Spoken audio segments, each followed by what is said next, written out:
Wanna know how to time shift your audio in Audacity? Well, no worries. In this video, I'm going to show you an easy step-by-step guide on how you can do it. It's super simple and another minute, so let's get straight to it. Now, first things first, simply open up your Audacity application, and once you've done that here, you should be seeing your audio right here. So unfortunately, time shifting has already been removed by Audacity, but you can do something better, even better than that. So time shifting basically means moving a clip from one page to another.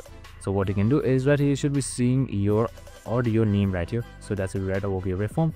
So what you can do is you can just simply drag this waveform and then just push it left and right. And that's it. That's how you time shift in the new Audacity.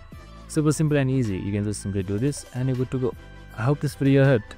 If it did, make sure to like, subscribe and tune in with us for more of these videos. See you in the next one.